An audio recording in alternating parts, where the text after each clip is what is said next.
Hello, Sublation Media viewers. It's me again, Douglas Lane. But I also wanted to tell you about something that's coming up on November 5th, which is a seminar I'll be doing with CGAS, the Global Center for Advanced Studies. It's called Can You Be a Radical Content Producer? YouTube, Podcasting, and the Left. The seminar will cover the ideas of Theodore Adorno on the culture industry. It will take a look at the ideas of Noam Chomsky and manufacturing consent. And it will also provide you with a strategy for how to become a content producer, an influencer, and a micro-niche internet celebrity like me. In all seriousness, it will take a look at the limits of the digital space, some of the possibilities that are still available to us, and most of all, it will ask the question, is there such a thing as an alternative media and a left media in today's diffuse, segmented, atomized digital landscape? Just what has been done and undone in our culture and in our politics. And that's what we'll be covering in this GCAS seminar. You can sign up. It's 180 euros, which is actually roughly equivalent to $180 to be included in the seminar. It will be running throughout November. First one is November 5th. So please do go sign up, and you can take a course with me on radical podcasting. The death of God is about the drying up of a horizon of meaning and of a whole form of human life. Where do we stand in the illusion it makes? What kind of space are we invited into? The material relations between people become social relations between things. When we look at toasters, corn, and TVs, we still, to a large extent, live in the interregnum between worlds, if you will, or between paradigms. Not many people in the history of the world have faced that. Diet Soap is a Sublation Media podcast. Ron and Urszula, welcome back to the Diet Soap podcast. You are both members of News and Letters, correct? That's a Marxist Humanist organization? That's right, yes. So tell people a little bit more about yourself and News and Letters, if you would. Well, News and Letters is a Marxist Humanist organization rooted in the body of thought that Dostoevsky worked out over several decades, beginning with three major works: Marxism and Freedom, Philosophy and Revolution, and Rosa Luxemburg, Women's Liberation, and Marxist Philosophy of Revolution. Mm-hmm. And they unfold a very unique perspective on the Hegelian Marxian dialectic that needs to be projected from our point of view in and for itself as a way to really give the left and the humanity a direction in this hopeless period and what Dostoevsky originally called our age of absolutes. So who was Raya Dostoevskaya, and when did those three works get written? So Marxism and Freedom was the first one, and it was written in the 50s. It took on the perception that Marxism is what Russia says it is. It took on Stalinism and established Marxism as a philosophy of liberation, placed Marx in the context of his time and his development. It's not a set of doctrines. It's an actual living body of ideas. And she was presenting the life of Marx as an idea. And what was very new about it is talking about theory not being something separate from practice. So movement from practice as a form of theory was the theme of Marxism and freedom. Mhm. Philosophy and Revolution came out in 1973 after the 60s revolutions all over the world didn't make it. And a lot of the reason Raya thought they didn't make it was because they wanted to break with the old left, very rightly so, but in doing so, decided they didn't need to do theory. They were just going to pick up theory en route. And she says, you can't do that. It takes a lot of labor to become a theoretician and a practicing theoretician in the moment. So Philosophy and Revolution was trying to get at the unity of theory and practice, not from the standpoint of movement from practice, but from the standpoint of movement in theory and from theory.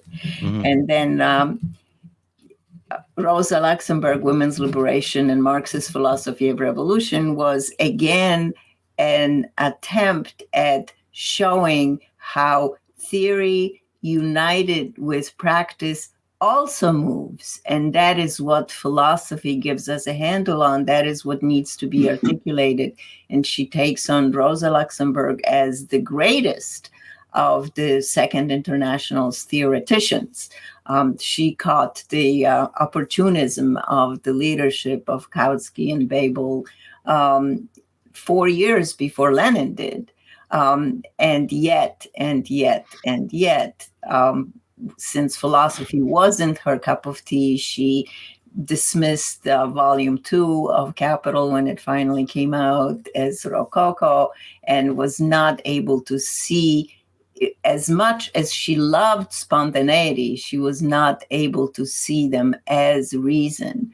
So she was very much in favor of people fighting against imperialism that has emerged. But she saw them as suffering masses, not as reason. And that was part of the unfolding of just how integral ideas and philosophy are to a life of a revolution. Okay, so I have a question about the separation between theory and practice. And it actually, my question is about the word practice. I think that people often enough, or I've often enough thought about, oh, how do we get our ideas, to be actualized? But the word practice actually is very abstract, maybe, or covers a lot of ground. When you're talking about practice, are you talking about the everyday reproduction of our lives? Are you talking about our personal and private practices and our attitudes and our relationships? Are you talking about only politics and political struggle? When we want to bring together theory and practice, do we mean only that we want to make our politics be shaped by our maximal goal theoretically, or do we mean that we want to create a practice which is informed by and acting out theory, in which case we may already have achieved that? I mean, we already have a society based on labor value, right? That is an ideological construct, really. There's no natural reason why labor time should dictate how we produce things and how things are distributed. But the theory of labor, abstract labor, is in practice. Is put into practice now. So in the moment, theory and practice are integrated, but just kind of behind our backs. It's not in the collective imagination or mind, but just in our activity. So what is meant by practice when Raya talks about it? Raya Dostoevsky talks about it. That's a very good question, because it's not in practice in general. It's practice as Marx's concept of history as creative act. Mm-hmm. History as the creative act for Marx was a reappropriation at every moment of what's the essence of his humanism, which was the humanist idea, which was his recreation of the idea of freedom. So the humanist act comes from deep within the the given reality that we're all experiencing. And it's both a high point and a creative moment, like when in 1953, the East German workers went on strike and against speed up, and they said, we want bread and freedom. In other words, to take the idea of freedom itself that's inseparable from material limits and development that had so sullied what Marx meant by his engagement with Hegel, and beginning from accepting and having a lot of respect for material limits, as well as, but at each stage, how people make something new of themselves and reach for something beyond those limits. And that's the essence of his idea of freedom. But the creative act, says Marx, is itself something that is self-limiting in the sense that it justifies itself according to immediate circumstances. And it takes the thinking consciousness, it takes the philosophy itself to bring out that universal of that appropriation of the idea of freedom, so that we can reach beyond practice alone. And it's why both practice and philosophy and theory are so important. Theory is important to say, oh, this is not just a lot of people, like they used to say when the Polish workers revolted, they just go crazy when the price of kielbasa goes up. It's all material, material, material. It's an actual quote. That's an actual quote. Urszula can tell you a lot more about that one. But that there's a reach for something much deeper in self-determination in our everyday life, which was Marx's multidimensional and multilinear concept of this ongoing creative act in history. And philosophy is needed because at each stage to both theoretically meet that, but to also project the idea in and for itself. The idea has to speak, which is Hegel's expression. The self-determination in which alone the idea is to hear itself speak. Mm-hmm. Well, I want to see if I can restate what you just said, and then ask a question or offer an observation.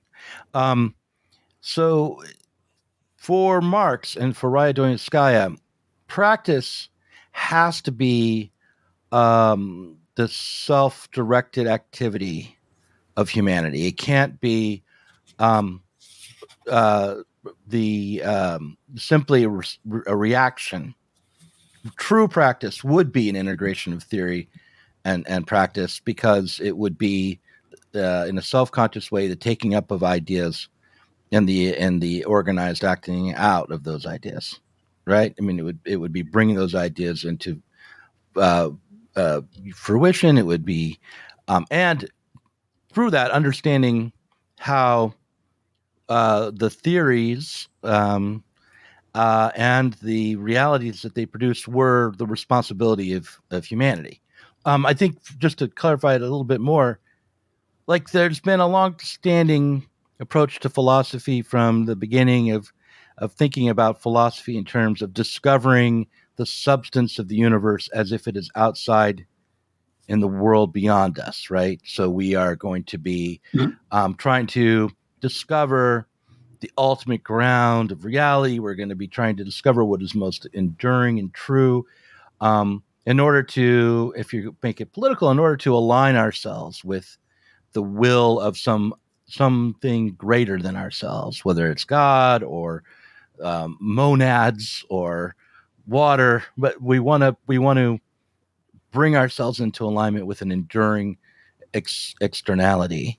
And the new approach to philosophy, this critical theory, would say no, that substance and our understanding of it are not separate, that we are changing the ground of our reality collectively. And so the integration of these understandings, these philosophical arguments, this attempt to ground our activity with our own activity has to be achieved.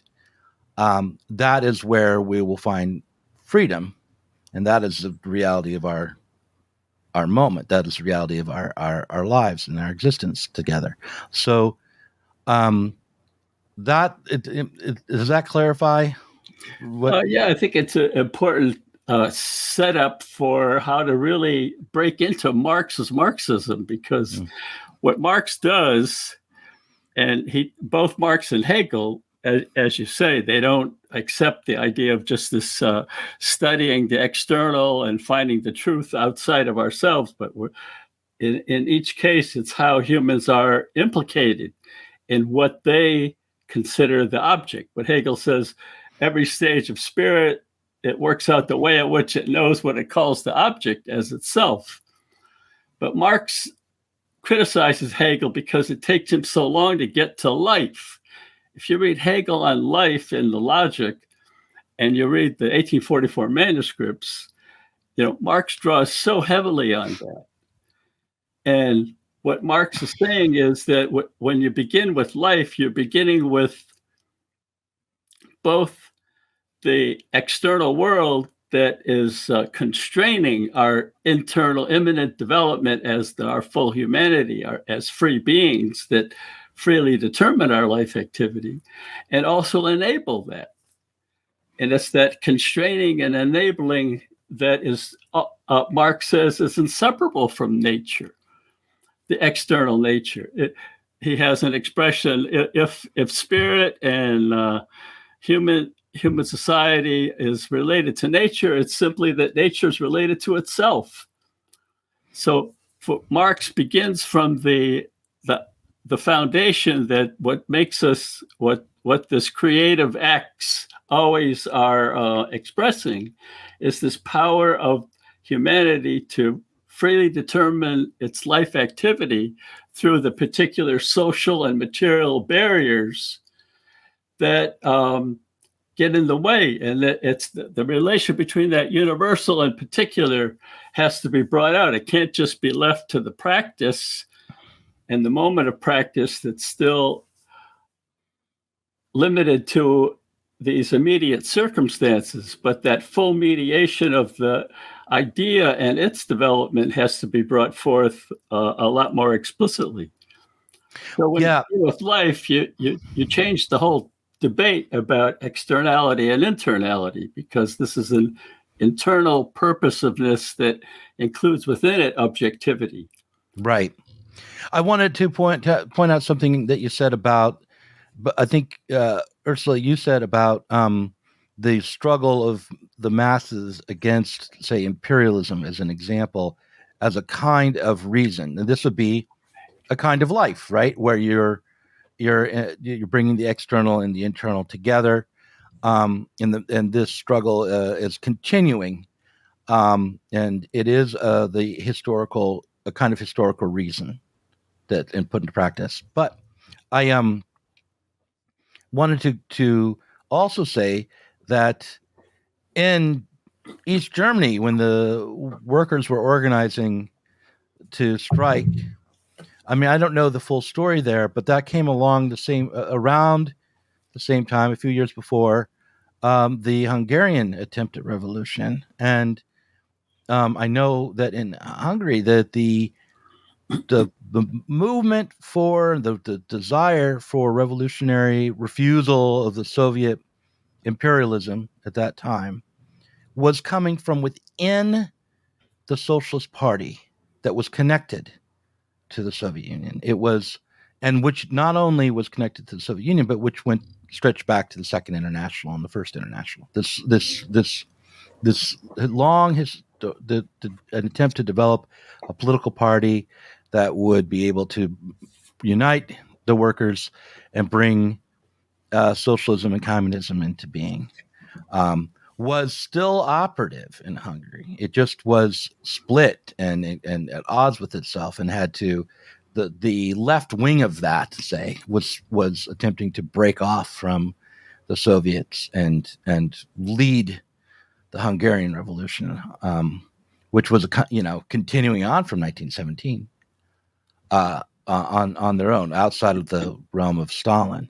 Of course, that was put down, but I don't see. Do you see the Hungarian Revolution as a break from the old socialism, or do you see it as a way that reason was acting out through politics, through the party? Well, what you're describing is looking at history as a continuity, and there certainly is continuity in history, no doubt about it. Mm-hmm. But I see the Second International, for example, completely failing and falling apart.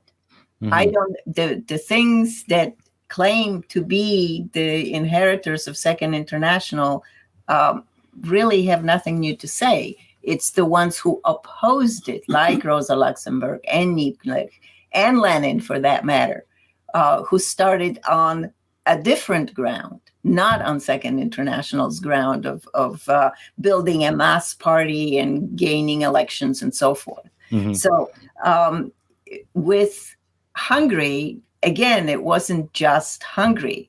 What started the Hungarian Revolution was the death of Stalin. Once Stalin died, Raya said she felt like an incubus was lifted from her brain. And she said, if this is how I feel here in the United States, just imagine what kind of flowering is going to happen in Russia itself and in the Russian occupied or Russian territories, Russian sphere of influence. So what happened almost immediately afterwards was the East German. It was like within a few weeks, the East German workers said, we are challenging your conception of building socialism by saying we need to sacrifice freedom in order to build socialism. And workers were saying, no, there is no such thing as putting off freedom for later. That is not the society we want to live in. And that conception of breaking with the established line of Marxism, of socialism that was being practiced in Eastern Europe as we're building socialism, that's exactly what the East German workers and also the revolts within Russia, Vorkuta labor camp, I'm sure there were more. It's just the word of it didn't get out to the West, so we don't know very much about it. But people were saying no to their conditions of life and to the propaganda that they were subjected to for several decades by then. And in Poland, it created, I don't know if you've heard of it, there was a club of a crooked circle. Who were intellectuals discussing what is Marxism. And what they brought out was Marx's 1844 essays as opposed to the line that they were being fed by the established Socialist Party.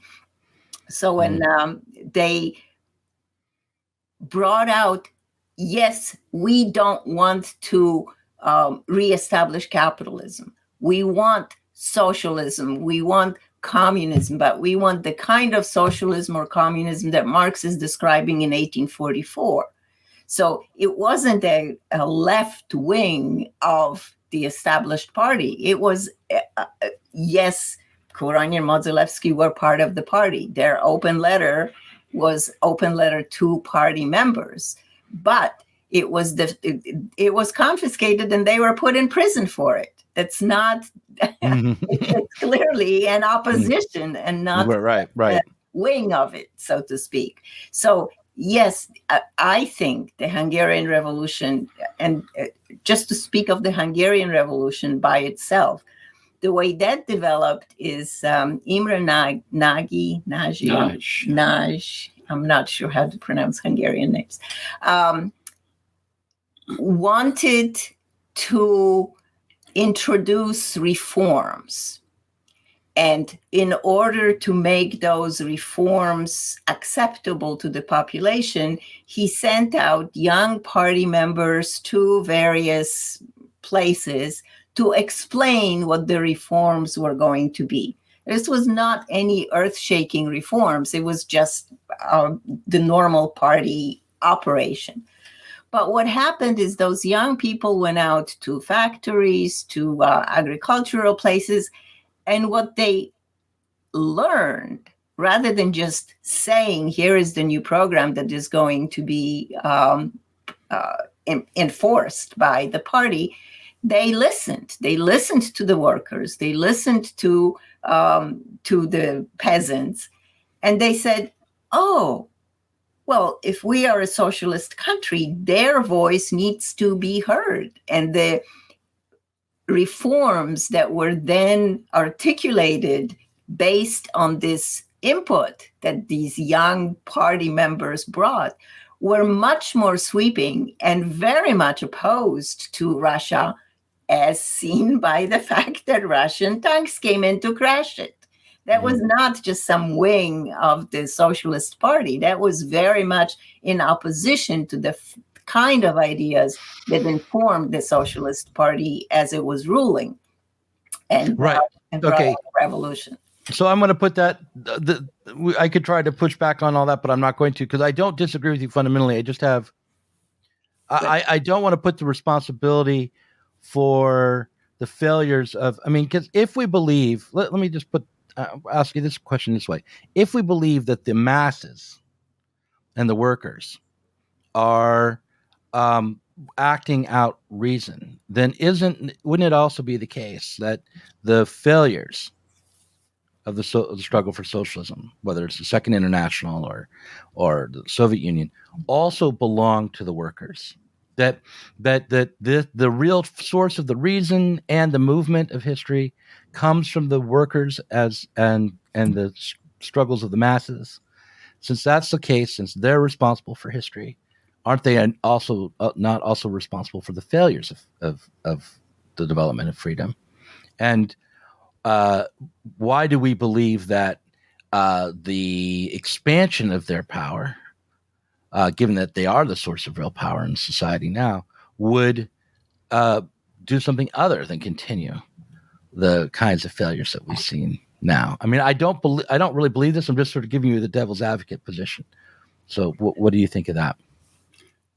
So, yeah, it's a good posture. I think that a good issue to raise, because this is part of the problematic of our time. In any time, in other words, what is the role of intellectuals, the role of philosophy?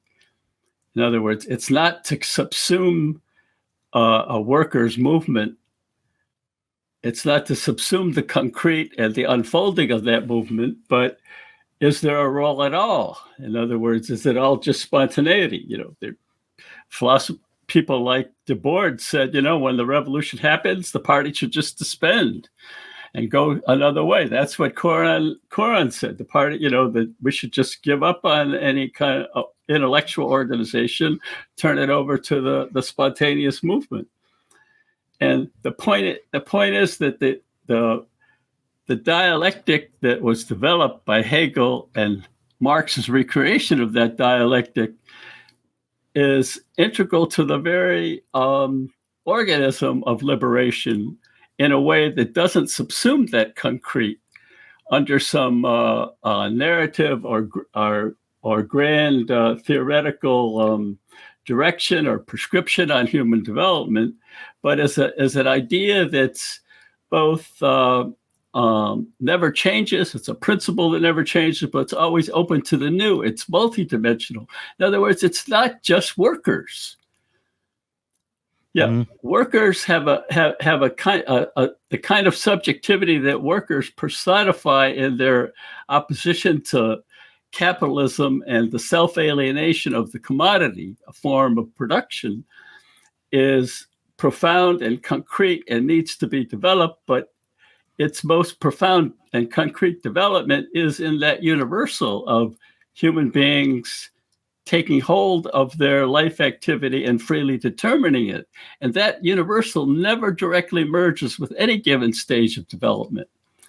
So that it's multidimensional from the start. And that's what one of the aspects of Marxist humanism that's so great, that I was attracted from the start, that it's workers, but it's women, it's youth, it's national minorities. And that's how Marx practiced this dialectic and worked it out, but never worked it out explicitly, returning to what he kept saying. I know Hegel's the source of this dialectic, and nobody gets that. If I just had a little time, I'd go back and write another, I think, 5 printer sheets, which is like about 100 pages, and tell people what is rational about this dialectic that we have to hold on to. Well, he did do that in 1844, and the unfolding of that practice of the dialectic is what we need, what is needed to unleash the internal barriers to these movements that are end up being incomplete. Okay, so I just heard, if I'm let me see if I can recapitulate what you just said, and then now I think we can finally, about halfway into the first part, talk about Ukraine. Yeah. Okay, so what I think I hear you say when you use the word dialectic here is that the dialectic, especially if you expand the subject from just a proletariat to all oppressed peoples, that all these different categories, whether there's women or sexual minorities or national minorities, or perhaps the less developed parts of the world. When you that dialectic then is the capacity for humanity to take up its own freedom. That's how you conceive of the dialectic. Am I wrong about that? The capacity for humanity to freely determine their life activity and address the barriers to that free determination. Right. Okay. And social. Yeah. Right.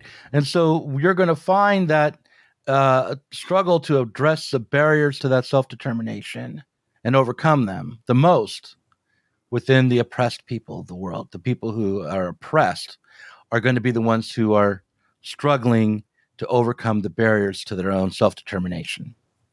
Is that right? Well, I don't take it necessarily as a quantitative thing, but yeah, in general, people push to. If you're dealing with someone who is not at all oppressed, yeah, then they're not likely to be struggling to develop their self-determination. Right. Okay. So that now the Ukrainians struggling against the Russian invaders become, I think, for you, part of the subject of the oppressed masses struggling for their self-determination and to be able to take responsibility for their own lives. Is that right? Absolutely. Mm-hmm. In other words, and when you talk about quantitative, they were being invaded by the second largest army in the world, and this huge assault that continues to this day, that has no regard for life or dignity, or explicitly talks about its aim being the extermination of the people, especially Russians in Ukraine, who don't recognize the Christian nature of this development. If they don't recognize it, we have to exterminate them. And that practice of extermination is something Ukrainians knew very well. They knew it. It was practiced in Syria to destroy the Syrian revolution. And yeah, it was total.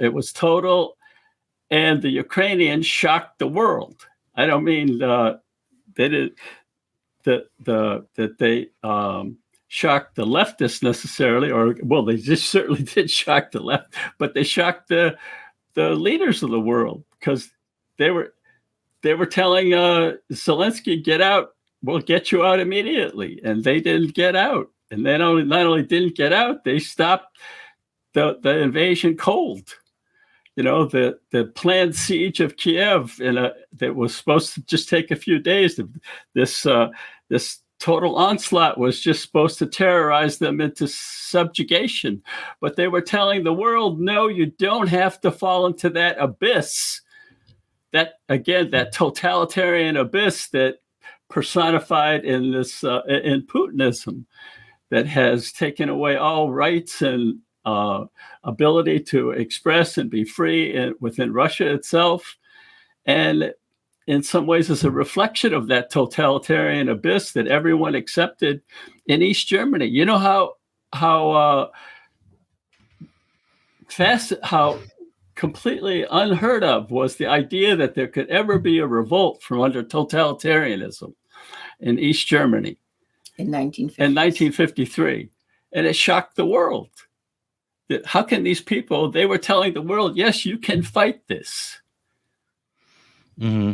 And I think the Ukrainians personify that as a beacon to the world in their struggle for national self-determination. It's a multidimensional Russian, Jewish, Ukrainian movement. Mm-hmm. And I think that's the... Well, so what I try to think about is the way in which even the terms that you take up when you are fighting have to be some part of what you're responsible for.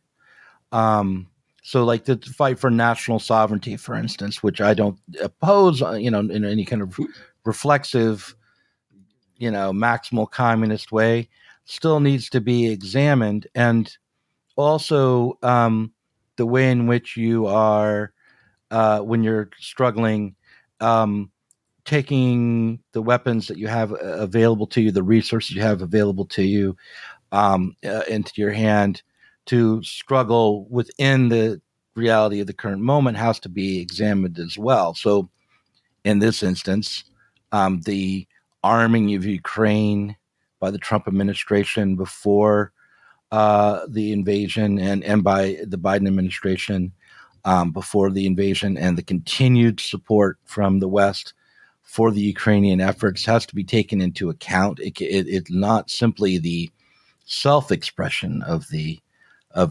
Ukrainians, but also their self-expression through the historical moment and through the relationships they have with the totality, right? So there's that. And then the invasion from Russia itself has to be understood within the context of the collapse of the Soviet Union, the rise of neoliberalism, the irresponsibility of the West towards Russia, particularly in the 90s, the irresponsibility of the world leaders to the people.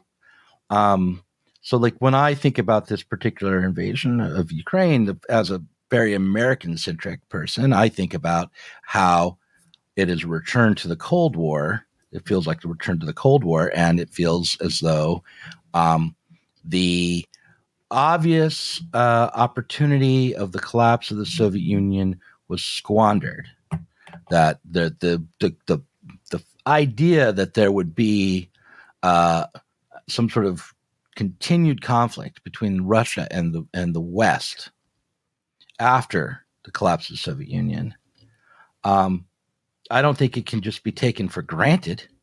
It seems to me to be a failure that the Russian society wasn't incorporated into Fukuyama's new end of history liberal order. I mean, so when we see it that way, we have to start questioning the liberal order itself, which is the order, which is arming the Ukrainians, and which Ukrainian people, at least through their leadership, are struggling to join by joining NATO and joining the EU. So I just feel as though if we isolate the Ukrainians as a single subject by themselves facing an oppressor, it's easy enough for us to just continue to support NATO and U.S. policy of massively increasing the arms and rejecting all peace negotiations. But if we step back and try to take up the totality of the moment, that totality which the masses of the world are responsible for, because it is in fact them, especially the working class, who are responsible for mediating the world, then we have to be critical in a different way. We have to be critical of both the obviously Russian acts of aggression, but also the way in which the West and even the Ukrainian government helped to set up these conditions and put people into this position.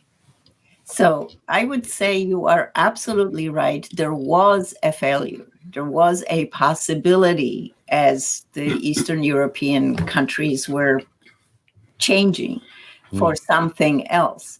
But the failure didn't come because the West did this or that. Capitalism does what it's in its interest. I would not expect them to do anything else. The failure was actually within solidarity. That was the actual beginning of the end, right? Polish solidarity. The Polish solidarity in 1980-81 was an opposition to the way the government was running things. Pretty much the whole population joined, and while the workers were saying, we are reaching for self-running of our enterprises, the leadership was saying, no, don't do that. It's going to cause a Russian invasion. And the legacy of the movement of solidarity, rather than supporting the revolutionary impulse that was trying to establish the kind of new order that you're talking about, was perhaps a possibility, rather than support that and give it voice. They instead said, no, let's just do self-limiting revolution so we don't incur the Russian invasion, because, of course, there was a lot of experience with that. So I'm not an expert on the solidarity movement. I know of it. I mean, I was alive when it was going on, and I remember it. Remember Reagan loved it, but and I do see it as being a continuation of like the Hungarian Revolution or the strikes in Berlin. It was from within socialism, a rejection of the Soviet imperial state, and a demand for workers' freedom. I would agree with that. But was it also what I claimed was we were sold as being that would be possible after the Soviet Union collapsed, which was not some socialist vision, but Fukuyama's vision of the end of history and the permanence of liberal capitalist bourgeois modernity. I mean, or another place to look for this kind of vision of bourgeois relations succeeding would be in the old movie Network. Do you guys remember the movie Network? I'm not going to take it anymore. Yeah, right. And Ned Beatty is the CEO who pulls Howard Beale, the anchor who's gone crazy, aside and says, listen, you chump, there are no nations. There are no peoples. There's only AT&T and DuPont and Texaco. There's only dollars and rubles and yen. And the Soviets are over there looking at their accounting and trying to increase efficiency just like we are. And soon enough, the whole world will be one big market, one big corporation, where mediated by money, and all these little petty squabbles over religion or ethnic differences. They'll be put aside. Our children will know peace. Every boredom will be amused. Every anxiety will be tranquilized. And that's the vision of liberal capitalism. That's the vision of the society of the West, and we, that obviously failed. That that triumph of liberal capitalist modernity after the collapse of the Soviet Union was a mirage, and the struggle for self-realization continued after that. But it also, the crisis of that liberal capitalist bourgeois society continued. The failure of that revolutionary struggle, the liberal, because that is a revolutionary utopian vision. Every anxiety tranquilized, that is the Ned Beatty CEO is a utopian bourgeois revolutionary. And so I just, I guess what I'm getting at here, and this is some of the people who are watching this have heard me talk about Ned Beatty. I come back to him all the time. But what I guess what I want to clarify is, was there a chance in the Solidarity movement to do something more than simply join an EU that hadn't been formed yet? More than just join capitalist liberal bourgeois modernity, leaving the Eastern European and Soviet sphere behind and being taken up by the capitalist West in that moment. Was there actually a chance there, or if they had succeeded in breaking free from the Soviet Union, would that not have just meant becoming part of Ned Beatty's universe? Well, the Solidarity was an expression of people's desire to be self-determining, right? That's what we're talking about, self-determining. What came to power in 1989 in the name of Solidarity was merely an echo of it, only a political echo. It didn't have the same fire, the same content anymore. It was clearly just, we're going to take over running of the capitalist state. And that did not have an opportunity to do anything other than become a capitalist state. That was the original failure, was the failure of the imagination of the leadership of Solidarity in 1980-81. That's where I see the failure. The vision of the movement in 1980-81 was very much in line with Marx and opening possibilities. But by the time it was falling apart in 1989, 90, 91, Putin coming to power, all of that did not carry the same spirit. It was already, I don't want to say too late, but it was already going in a different direction.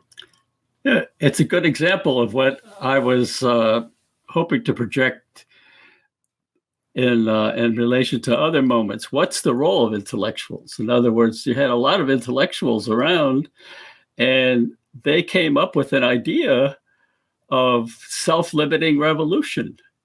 What determined their concept of revolution was, we have to not go too far and cross a line so that to avoid the bloodshed of the Russians invading. That was the determinant. And it's as against self-limiting revolution, what Marx projected was fully developing that idea that appears as a universal in all its dimensions. Urszula wrote a beautiful essay on the women in Poland that the Western feminists completely missed. The women were the bedrock and the animating principle of much of the unfolding of this revolutionary consciousness. And so it's all these different ways in which the idea comes to be, that's not unilinear and unidimensional, but it's multidimensional. You look at some place like Iran today. These women are out there, mostly young, and taking on that totalitarian theocratic state. And it catches on among the Kurds. It's a Kurdish woman, first of all, and the Kurds are fighting an actual war against the state. They're being bombed like crazy. And different places are going after the state authorities, and now workers in the South are going on strike. So it's all these elements together are moments of saying enough with this oppressive religious nationalism that has that I know you point to in your video as being the next stage of human development. But these forces, whether in Iran or in Ukraine, are saying we don't want that. We're pointing for something different. And yeah, the West has its own agenda. Biden is a Cold War warrior. The one thing they did is they can pass these huge defense budgets, and they can test out their weapons and use their weapons. And they can show, gee, we can do this. And they can prepare for the real showdown, which is with China that's coming. And they have their own oligarchs. You have someone like Crazy Musk, who puts up the Starlink, but then he starts controlling it. Say, I don't want you to go over into Crimea and these other places because I want to make a deal with Putin. And they tell him to go to hell. This guy is going to kill us. They being the Ukrainians. When you say that Musk wanted to make a deal with Putin, do you mean that? Are you talking about his Twitter poll? Or are you talking about? He actually called Putin and said he proposed, and Putin is praising him up to the skies. And now he said, and now Putin is saying, well, we want to have negotiations and a ceasefire. And coming out of the Kremlin are these leaks that Daily Beast has at least reflected, which I believe, saying Putin, he knows he's losing horribly. He doesn't have an army that has any morale, and this call up is not working, and the Ukrainians are still winning, even though he keeps lobbing these missiles and trying to terrorize the whole population. And so he wants a break so that next year or a few years down, he can come back with an even bigger army and do it all over again. So you feel like the best outcome would be for the Ukrainians to continue to push the war forward, drive the Russians out of Crimea and the Donbass and those illegally annexed regions of Ukraine? I think the outcome has to be determined by Ukrainians themselves. They don't want to be under the whip of total extermination. They've had enough of it. They had enough of it from 2014. And to this day, Putin lost the Russians, even in the Donbass. They don't like him. They don't want to be under that regime. And my perspective is from the point of view of the subject on the ground, to both support their struggle and also to project this total philosophy of freedom that can make a difference. So I just have to, first of all, when I hear someone say, well, the Ukrainians have to determine, their own outcome, we should let them decide what they want for their own nation.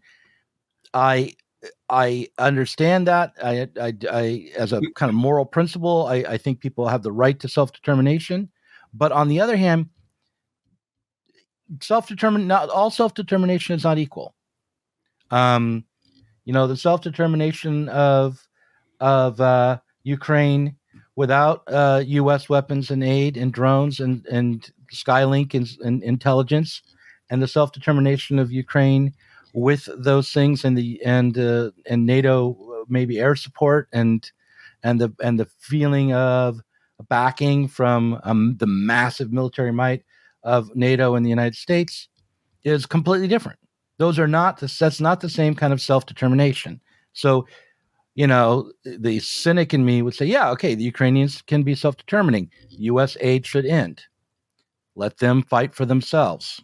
If they're going to fight for only themselves, for their self-determination, then let them do that. And I support them in their effort. Good luck. If they are struggling for the of for socialism, which, by the way, that is not at all clear that that's what this Ukrainian struggle is about. But if they're struggling for even just what is best for the mass of humanity as a mass, which is really, I think, as a working class, then we have to ask a completely different question. Like, what's in the interest of the Ukrainians when combined with the interest of the U.S. workers, when combined with the interest of the European workers, when combined with the interest of the Russian workers and beyond, and it's clear to me that the threat of a nuclear Armageddon is not in any of our interests. So the pressing for a peaceful resolution, pushing for that, and the rejection of the leaders who brought us into this conflict and made us all face collective collective extermination as a real living threat, and had bombs drop on some of our heads, they need to be opposed. So we need to have a working class movement which would oppose Biden in the United States, which would oppose Putin in Russia, which would oppose Zelensky in Ukraine. I know he's very charming, but nonetheless, and so far, that's my position. Well, see, I have a lot of sympathy to what you're saying, but concretely on the ground within Ukraine, there is challenge to Zelensky and his vision. And in fact, there are people in Ukraine who saying Zelensky is saying that as a result of the bravery of the everyday people fighting Russians, he's going to promote housing, right? Better housing for workers. Mm-hmm. And the left in Ukraine is laughing at it. When we win, this is not what we're fighting for, just to have a better house. They are challenging the entire reason of what Ukraine is and how, and they are trying to bring a different conversation about what it means to be Ukrainian. That is much more international, much more universal, and very explicitly universal. And that's what I feel I certainly have solidarity with. It's not Zelensky as figurehead of the Ukrainian state. It's the challenge to Zelensky that is coming from the people who are fighting and who are experiencing the limitations of their life and have ideas of how to live differently. Yeah, and I have a little different perspective on this question of being for Ukrainians defending themselves. You can't defend yourself against arms if you don't have them. You can't defend yourself. In other words, they did stop the siege of Kiev, but they're not going to defend themselves against the extermination campaign that Russia had been practicing without some help. In other words, you can't deny them the right to ask for help and to get it. And part of the help comes not only because the NATO wants to test out their weapons and they have their own agenda. There were mass demonstrations throughout Europe. There were mass demonstrations all over the world to help the Ukrainians defend themselves. And and to me, it's to look at everything from the prism of global interstate rivalries and disintegration of capitalism and this globalized capitalism and all the machinations that are going on between states.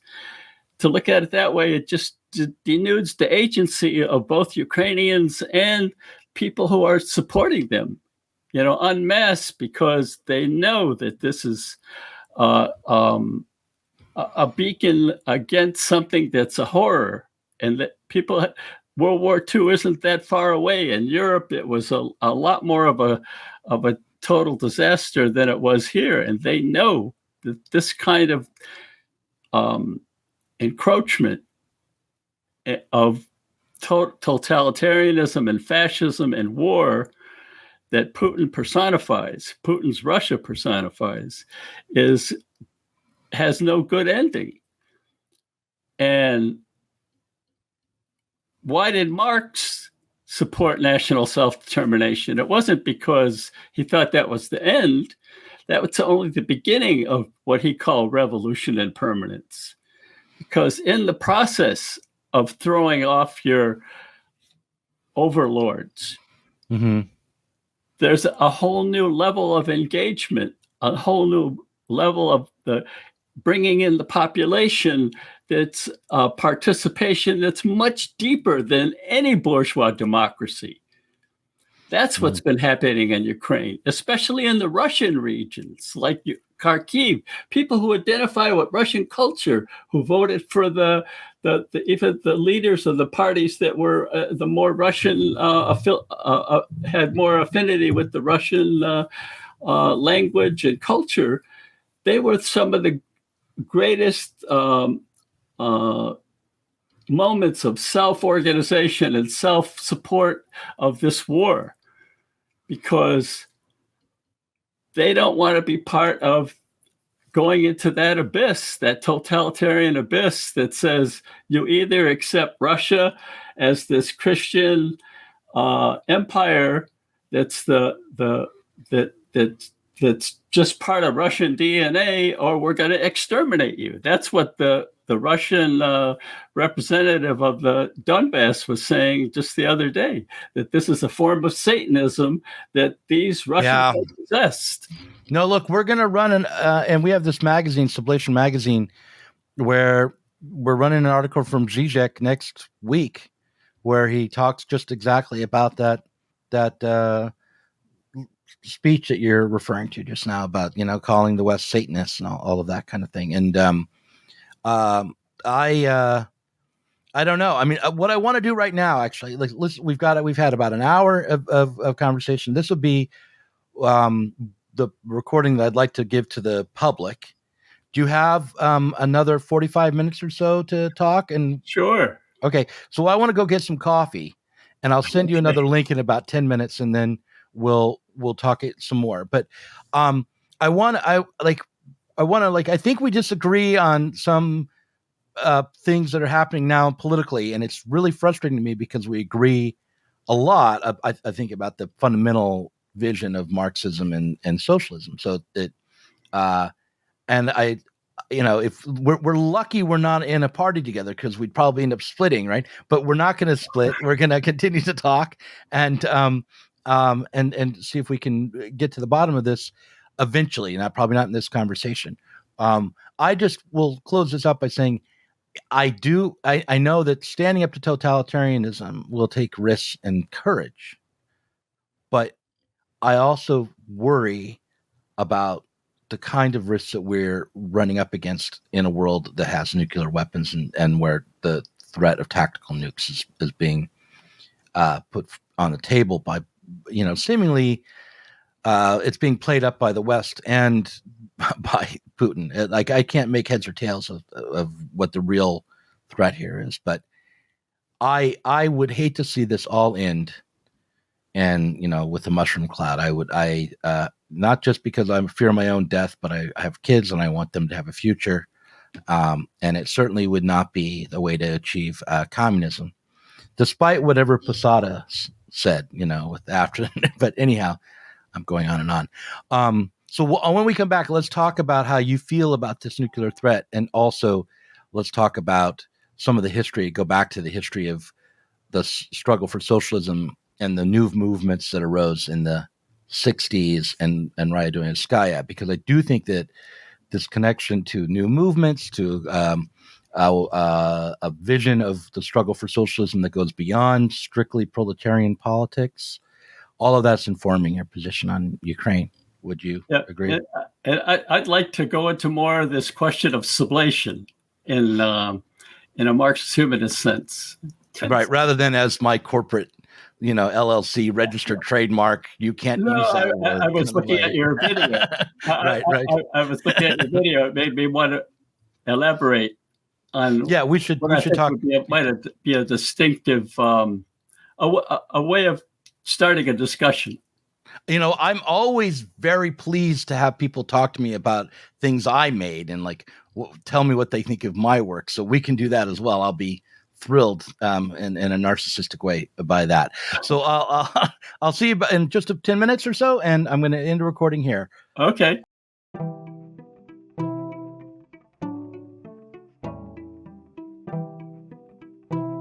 If you enjoyed this conversation, please do consider supporting us on Patreon. Our patrons help to make sure that Sublation Media can continue to provide interviews, videos, books, and articles that are critical of the left from the left. If you are tired of remaining stuck within bourgeois ideologies and politics, help us sublate them both.